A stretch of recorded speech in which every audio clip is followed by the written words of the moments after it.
Dorința de a ne schimba starea, de a evada, chiar și pentru scurt timp, din realitatea în care trăim, este o forță incredibil de puternică. E un impuls fundamental, ceva adânc înrădăcinat în experiența umană. Astăzi, exact asta ne-am propus, să deconstruim acest impuls, să explorăm de unde vine și cum, pentru unii, se transformă într-un ciclu vicios, o adevărată capcană biologică din care evadarea pare uneori de-a dreptul imposibilă. E interesant, conceptul roman adictio se referea la o datorie neplătită care te transforma practic în sclav. Astăzi, sigur, înțelegerea e alta. O tulburare cronică a creierului, marcată de toleranță, de dependență și de căutarea asta compulsivă a substanței. Iar impactul e devastator. Peste 10.000 de decese zilnice la nivel global legate de consum. Și e principala cauză de deces pentru tinerii între 15 și 34 de ani. Cifrele sunt șocante. Să începem atunci cu o observație veche. De mii de ani, Socrate, în ultima lui zi, după ce i s-au scos lanțurile, a remarcat cât de ciudat sunt legate plăcerea și durerea. Spunea că dacă urmărești una, ești cumva obligat să o primești și pe cealaltă. O idee simplă, dar profundă.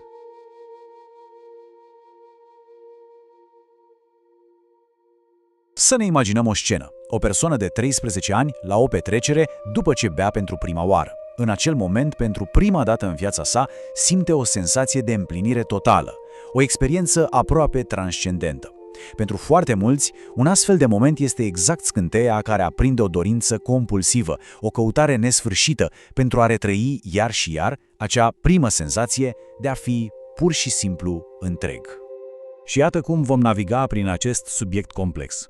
O să începem prin a explora rădăcinile istorice ale acestui impuls, demonstrând că nu e deloc o problemă a timpurilor moderne. Apoi vom plonja direct în neuroștiință ca să înțelegem cum funcționează balanța aceea delicată a creierului. Vom vedea cum balanța asta este dată peste cap, cum se adaptează creierul și, la final, de ce simpla voință devine adesea irelevantă în fața acestei capcane biologice. Este foarte, foarte ușor să cădem în capcana de a da vina pe societatea modernă. Să credem că goana asta după substanțe care ne modifică starea de spirit este o consecință a stresului contemporan, a vitezei, a tehnologiei, dar adevărul este cu totul altul. Dorința de a ne altera conștiința este de fapt una dintre cele mai vechi și mai universale tendințe umane. Nu este un defect recent al societății noastre, ci o constantă a întregii noastre istorii. Iar dovezile sunt peste tot. Arheologii descoperă constant indicii. Vorbim despre cioburi de ceramică vechi de mii de ani, care încă păstrează urme de băuturi fermentate sau de picturi rupestre uimitor de detaliate, care înfățișează ciuperci psihedelice chiar lângă figuri umane. Aproape fiecare cultură, de pe fiecare continent, a găsit o modalitate de a schimba modul în care percepe realitatea. Există o singură excepție notabilă. Unele comunități inuite din Arctica, unde pur și simplu condițiile vitrege nu permit creșterea plantelor cu astfel de proprietăți. Și acum ajungem la o parte absolut fascinantă, care demonstrează cât de profund este acest impuls. Nu suntem singuri. Se pare că întreg regnul animal are propriile sale petreceri. Păsările, de exemplu, sunt renumite pentru că se înfruptă din fructe de pădure fermentate până când zborul lor devine destul de haotic. Sau elefanții, care au fost observați cum iau cu asalt distileriile pentru a bea alcool, devenind ulterior extrem de gălăgioși. Este limpede că vorbim de un impuls care transcende cu mult specia noastră. Dar exemplul meu favorit de departe vine din America de Sud. Există acolo o specie de furnici care depune un efort considerabil de-a dreptul agricol să crească un anumit tip de gândac în mușuroiul lor. De ce atâta muncă? Pentru că pe picioarele acestui gândac crește o ciupercă psihoactivă. La intervale regulate, furnicile recoltează ciuperca, o consumă împreună, ca o comunitate, și apoi, timp de o zi și jumătate, totul în colonie se mișcă în reluare. Ciuperca nu are nicio valoare nutritivă. Este pur și simplu un impuls de a lua o pauză de la realitatea de furnic. Fascinant, nu-i așa? De la furnicile agricultoare la elefanții petrăcăreți, se pare că acest impuls este adânc înrădăcinat în biologie. Și ca să înțelegem cum acest impuls devine o capcană pentru noi, oamenii, trebuie să ne uităm direct la sursa lui, creierul. Acesta funcționează după o directivă principală, o misiune supremă, menținerea echilibrului, iar acest principiu fundamental poartă un nume, homeostazie. Deci, ce este mai exact homeostazia? Cel mai simplu e să ne gândim la ea ca la un termostat intern incredibil de sofisticat. Este efortul neîncetat al creierului de a menține toate sistemele noastre într-o stare de echilibru pe o linie de bază neutră. Indiferent de ce se întâmplă în exterior sau în interior, creierul luptă constant, în fiecare secundă, pentru a reveni la această stare de normalitate. O analogie perfectă este temperatura corporală. Creierul știe că starea optimă pentru funcționarea noastră este în jur de 37 de grade Celsius. Dacă ne supraîncălzim, creierul detectează imediat acest lucru și declanșează transpirația, un mecanism de răcorire. Dacă ne este prea frig, declanșează tremuratul, care generează căldură prin contracții musculare. Observați, două acțiuni complet opuse, transpirația și tremuratul, dar care au același scop final, revenirea la starea de echilibru. Acest principiu se aplică la absolut tot, inclusiv la stările noastre emoționale. Și exact aici, în această luptă a creierului pentru echilibru, se naște întreaga poveste a dependenței. Pentru că apare întrebarea, ce se întâmplă când introducem în sistem o substanță care aruncă violent creierul în afara acestei stări de echilibru? Ei bine, creierul nu stă pasiv niciodată. El ripostează, iar reacția sa este puternică, este diametral opusă și, în final, duce la ceea ce numim o prăbușire inevitabilă. Neurocercetătorii descriu această dinamică prin două procese care sunt mereu în competiție. Primul este procesul A. Acesta este efectul direct al substanței, euforia, relaxarea, starea de bine pe care o cauzează. Dar, imediat ce detectează această deviație, creierul, în încercarea sa disperată de a menține homeostazia, inițiază un contraproces. Acesta este procesul B, reacția opusă menită să anuleze efectul drogului și să tragă sistemul înapoi spre linia de bază. La prima utilizare, lucrurile stau cam așa. Procesul A, euforia, este foarte puternic, copleșitor. Creierul este practic luat prin surprindere. Procesul B, contrareacția, este relativ slab și se activează cu întârziere. Rezultatul net, adică ceea ce simțim, este o experiență extrem de pozitivă. Senzația de bine este atât de intensă încât mica prăbușire de după pare un preț mic de plătit. Experiența este percepută în ansamblu ca fiind una care a meritat. Și trebuie să înțelegem că acest model nu se aplică doar la substanțe. Este un principiu fundamental al creierului. Să ne gândim la ușurarea imensă și la zilele de euforie după ce aflăm că un nodul suspect este de fapt benign. Acela e procesul A. Melancolia de după o vacanță superbă, când ne întoarcem la rutina zilnică. Acela e procesul B. Sau exemplu clasic, euforia intensă a îndrăgostirii care după o despărțire se transformă într-un doliu profund. Este același mecanism, același proces de opoziție în acțiune, o lege fundamentală a modului în care experimentăm emoțiile. Acum ajungem la punctul critic. Aici lucrurile se schimbă dramatic. Ce se întâmplă cu utilizarea repetată? Creierul nostru este o mașinărie de învățare absolut formidabilă.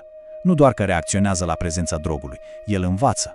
Începe să anticipeze și această adaptare, care în alte contexte este genială, devine aici mecanismul sinistru din spatele toleranței și dependenței.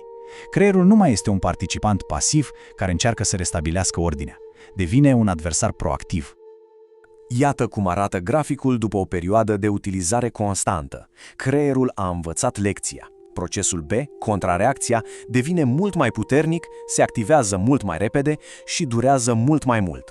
Acum, el ajunge să copleșească efectul direct al drogului, euforia este diminuată semnificativ, abia mai există, iar prăbușirea de după este mult mai profundă, lăsând persoana într-o stare mult mai proastă decât cea inițială, de dinainte de consum. Obiectivul nu mai este căutarea euforiei, ci simpla revenire la normalitate. Acest tabel ilustrează perfect ideea. Sevrajul nu este altceva decât procesul B, lăsat să acționeze de unul singur în absența drogului. Efectele sevrajului sunt întotdeauna imaginea în oglindă a efectelor acute ale substanței. Opiaceele oferă euforie și alinarea durerii, sevrajul aduce disforie și durere. Alcoolul relaxează, sevrajul provoacă anxietate și insomnie. Cafeina ne face alerți și ne ajută să ne concentrăm, fără ea suntem letargici și incapabili de concentrare. Creierul produce cu sârguință exact opusul a ceea ce căutăm. Și capcana devine și mai profundă, aproape diabolică. Asemenea câinilor din experimentul lui Pavlov, creierul nostru începe să facă asocieri. Vederea unui anumit prieten, ora 5:30 după amiaza, intrarea într-un bar, o stare de stres, toate devin declanșatori. Și iată partea perfidă. Acești declanșatori pornesc procesul B înainte ca drogul să fie consumat. Persoana începe să se simtă rău, să aibă pofte intense, nu pentru că drogul dispare din sistem, ci pentru că creierul anticipează că va veni și încercă să-l anuleze preventiv. Este o luptă care începe cu mult înainte ca măcar să existe o alegere conștientă. Așadar, dacă adunăm toate aceste piese ale puzzle-ului, ajungem la o concluzie extrem de puternică și importantă. Dependența nu este o slăbiciune de caracter, nu este un eșec moral. Este de fapt rezultatul logic și absolut previzibil al unui proces biologic fundamental, adaptarea creierului în încercarea sa disperată de a menține echilibrul cu orice preț. Acesta este paradoxul central și tragic al dependenței. Se consumă o substanță pentru a obține o anumită stare, iar creierul, în înțelepciunea sa adaptativă, se reconfigurează pentru a produce permanent exact starea opusă. În cele din urmă, drogul nu mai este folosit pentru a atinge euforia, ci pentru a scăpa doar temporar de starea negativă pe care chiar creierul a creat-o. Substanța devine necesară doar pentru a te simți, pentru scurt timp, normal. Acest tabel final rezumă, poate, cel mai bine întreaga ironie tragică. Se caută plăcere și euforie, dar creierul învață să producă nemulțumire și depresie cronică. Se caută relaxare și somn, dar creierul generează anxietate și insomnie. Se caută încredere și sociabilitate, dar se ajunge la insecuritate și izolare. Se caută alinarea durerii, dar creierul ne face, în final, hipersensibil la durere. Sistemul care a evoluat pentru a ne proteja devine, prin propria sa adaptare, sursa suferinței noastre. Și astfel ajungem la întrebarea finală, care cred că se impune. Având în vedere că acest ciclu vicios este condus de un mecanism biologic atât de fundamental, de lupta neobosită a creierului pentru echilibru, mai putem privi dependența ca pe un simplu eșec al voinței? Sau poate suntem obligați să o vedem ca ceea ce este cu adevărat, o consecință profundă și de foarte multe ori tragică a propriei noastre biologii? Statisticile sunt clare, șocant de clare. 9 din 10 persoane cu dependență au început consumul înainte de 18 ani.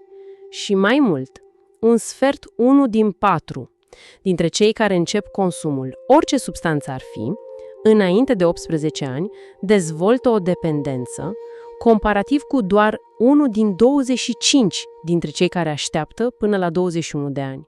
Este o diferență enormă, o perioadă critică de vulnerabilitate neurobiologică. Hai să luăm un exemplu specific, foarte discutat acum. Cannabisul. Cum acționează THC-ul, tetrahidrocannabinolul? Ce face el în creier? Păi, THC-ul imită neurotransmițătorii naturale ai creierului. Aceștia se numesc endocannabinoizi. Cei mai cunoscuți sunt anandamida, un cuvânt sanscrit pentru beatitudine, apropo, și 2-AG. Sistemul ăsta endocannabinoid e peste tot în creier și funcționează ca un fel de marker fluorescent neurologic, așa îmi place mie să-l descriu. El semnalează sinapselor: hei, asta e important, fii atent! Marchează relevanța, gândește-te la povestea cu câinele care găsește o bucată de șuncă picată din cer. Creierul lui marchează evenimentul, miros, gust, context, ca fiind extrem de relevant și eliberează endocannabinoizi ca să întărească amintirea și asocierea aia. E un mecanism de învățare. Cernem ce e important, ce merită atenție. Dar ce se întâmplă când THC-ul, care vine din exterior, inundă sistemul ăsta? Păi, în loc ca doar lucrurile cu adevărat importante sau noi să fie marcate, THC-ul face ca totul să pară important. Și interesant, și plin de semnificație. Textura covorului, muzica, mâncarea, chiar și ceva banal, cum ziceai de Raisa Roni în studiu. Da. E plăcut la început, sigur, senzația aia că totul e profund. Dar creierul care e suprastimulat și nu mai poate discerne ce contează cu adevărat, începe să se apere. Mecanismul principal e downregulation, adică reduce drastic numărul de receptori cannabinoizi de pe neuroni, devine mai puțin sensibil. Scanările cerebrale arată clar acest lucru la consumatorii cronici. E o adaptare. Și care sunt consecințele acestei asurziri a sistemului care detectează relevanța, mai ales la adolescenți, al căror creier încă se chiablează, cum se spune? Consecințele pot fi semnificative și potențial de lungă durată sau chiar permanente, dacă expunerea e timpurie și cronică. În primul rând, scade capacitatea de a simți plăcere din activități normale. Anhedonia. Lucrurile care înainte ți aduceau bucurie nu mai au același efect. Structura creierului, în special a cortexului prefrontal, poate fi alterată. Calea dopaminergică a recompensei e și ea afectată, ceea ce crește riscul și pentru alte dependențe. E acel efect gateway, de poartă de intrare. Care nu e doar o corelație, se pare că există și o cauzalitate demonstrată la animale. Exact. Apar probleme cognitive, memorie, învățare, atenție. Risc crescut de anxietate, depresie. La cei vulnerabili genetic poate declanșa psihoze, chiar și suicid. Și sunt dovezi emergente, încă în studiu, despre posibile efecte epigenetice transgeneraționale, adică impactul s-ar putea vedea la copii și nepoți. E o zonă de cercetare activă. E important de menționat și diferența față de CBD, cannabidiolul. Da, foarte important. CBD-ul nu e psihoactiv. Pare să aibă beneficii medicale clare, de exemplu în epilepsie. Și, interesant, pare să contracareze unele efecte negative ale THC-ului. Problema e că multe plante de cannabis crescute pentru uz recreațional au fost modificate genetic să aibă cât mai mult THC și cât mai puțin CBD. Iar dovezile pentru beneficiile medicale ale THC-ului în sine, pentru anxietate sau durere, de exemplu, sunt slabe și mixte, din ce înțeleg. Exact. Sunt mult mai puțin convingătoare decât cele pentru CBD în anumite condiții. Pare destul de sumbru, totuși. Există speranță? Creierul își poate reveni după o perioadă de dependență? Poate să se vindece? Absolut. Vestea bună e că adaptabilitatea creierului, neuroplasticitatea, funcționează în ambele sensuri. Așa cum s-a adaptat la drog, se poate adapta și la abstinență. Se poate reface, receptorii își pot reveni, procesul de upregulation poate avea loc. Doctorul Griesel, pe care ai menționat-o, povestește cum, după vreo 4 luni de abstinență, a început brusc să vadă lumea în culori vii din nou, mergând pe stradă. O revenire a simțurilor, practic. Exact. Un semn că sistemele alea se reechilibrau, recuperarea este posibilă, deși, trebuie spus, poate fi un proces lung și anevoios. Necesită timp și efort. Și ce ajută concret în procesul ăsta de recuperare, dincolo de așteptare?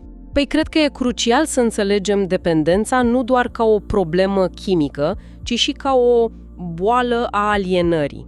O alienare de sine, de propriile valori, emoții. O alienare de ceilalți, relații rupte, izolare. Și uneori o alienare de sens. Recuperarea, în contrast, e fundamental un proces de reconectare. Ce ajută? Suportul social e absolut vital. Familie, prieteni care susțin abstinența, grupuri de ajutor reciproc, alcoolici anonimi, narcotici anonimi și altele. Timpul. Terapia e esențială. Terapia cognitiv-comportamentală, CBT, ajută la schimbarea gândurilor și comportamentelor. Găsirea unor mecanisme sănătoase de coping, de a face față stresului, emoțiilor dificile. Abordarea traumelor sau problemelor de sănătate mentală care stau la bază, dacă e cazul. E important să mergem dincolo de soluții pur farmacologice. Medicamentele pot ajuta, pot fi o cârjă utilă temporar, dar nu rezolvă cauzele profunde. Trebuie adresată întreaga complexitate a problemei. Așadar, am văzut cum extraordinara capacitate de adaptare a creierului, căutarea lui constantă a echilibrului, a homeostaziei, poate, în prezența substanțelor puternice, să creeze cercul ăsta vicios al dependenței. Toleranța, sevrajul, pofta aia declanșată de un miros, un loc, o oră, toate sunt manifestări ale acestui proces biologic fundamental. Nu sunt o lipsă de voință. Este o reamintire a complexității noastre și a interacțiunii astea continue între biologie, gene, creier mediu, cultură, stres, traume, accesibilitate și dezvoltare, cu fereastra aia critică a adolescenței. Înțelegerea mecanismelor nu oferă soluții simple, magice, dar ne poate ghida spre abordări mai empatice și mai eficiente, atât în prevenție, cât și în tratament. Și poate un gând final pentru reflexie. Știind cum creierul încearcă să neutralizeze orice perturbare, fie ea plăcută sau neplăcută, și cât de puternic e impactul substanțelor, mai ales în anii ăia formativi, cum ar trebui să navigăm într-o lume care ne oferă la tot pasul modalități de a ne schimba starea interioară. De la cafea, la zahăr, la alcool, la social media și dincolo de ele. Ce înseamnă, de fapt, echilibrul în contextul ăsta modern, plin de stimul și de oferte de evadare sau intensificare? O întrebare deschisă.